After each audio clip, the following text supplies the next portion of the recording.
ये तीन होते हैं, ऐसे बचपन, जवानी और बुढ़ापा। इसी प्रकार धन के भी तीन गति होती हैं, दान, भोग और नाम। इनमें कैसे समन्वय बताए कि बाद में उसको पछताना न पड़े। मैंने कहा ना कि तीनों का फल जानो। दान, भोग और नाश, ये तीन है, तीनों का फल जान जाओ। दान का फल क्या है, भोगने का फल क्या है, और नहीं भोगा और चोर ले गया, मरण को प्राप्त हो गए, सरकार ले गई, उसका फल क्या है। जिंदगी भर कमाया, सब कुछ तुमने कमाया, पाप तुमने किया, ले गया चोर।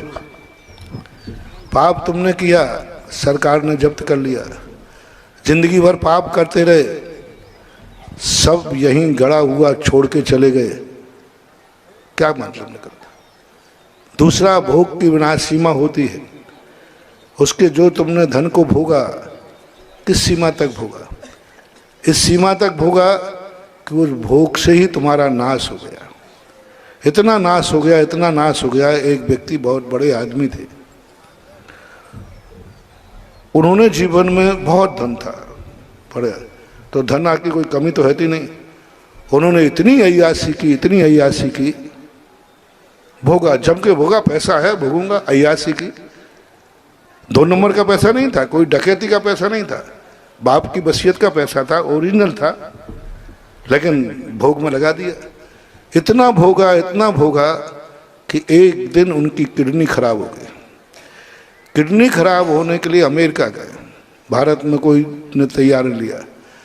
अमेरिका में जाके कहते हैं किडनी देने वाला खड़ा है, डॉक्टर साहब मेरे वजन का सोना ले लो, मेरे वजन का पैसा ले लो।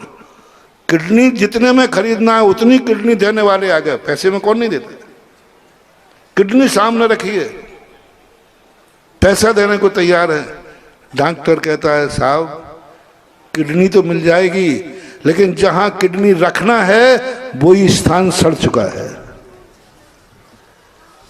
तुमने इतनी शराब पी है, इतने नशे किए हैं कि किडनी ही नष्ट नहीं हुई, जहां किडनी रखी जाती है वो स्थान भी नष्ट हो गया। यानी किडनी को जोड़ने के लिए आपकी नसें सड़ चुकी हैं। दूसरी किडनी जाएगी तो नसें तो जोड़ेंगे, ब्लड तो जब ही सर्कुलेट होगा, वो नसें ही सड़ चुकी हैं, अब है ही नहीं स्थान। सारा धन दौलत होकर के भी तड़प तड़प के मरा वो बड़ा आदमी, सब कुछ है। और अंत में कहता गया आज मुझे पता चला धन को जो था उसका भोग का परिणाम क्या गया। सिकंदर जब गया दुनिया से सभी हाली बहाली थे, पड़ी थी सामने दौलत कि दोनों हाथ खाली थे। ये चिंतन करना चाहिए, ये सोचना चाहिए। धन को भोगो, पुण्य को भोगो, इतना भोगो कहीं भोग हमारी जिंदगी को नाश का कारण न बन जाए। इतना खाओ, इतना खाओ, इतना खाओ, कहीं वह भोजन हमारे लिए बीमारी का कारण न बन जाए। खाने की मनाही नहीं है। और जो ज्ञानी पुरुष होते हैं वो भोगते भी हैं, गृहस्थी भी चलाते हैं, लेकिन कैसे दान को भी निकालते हैं।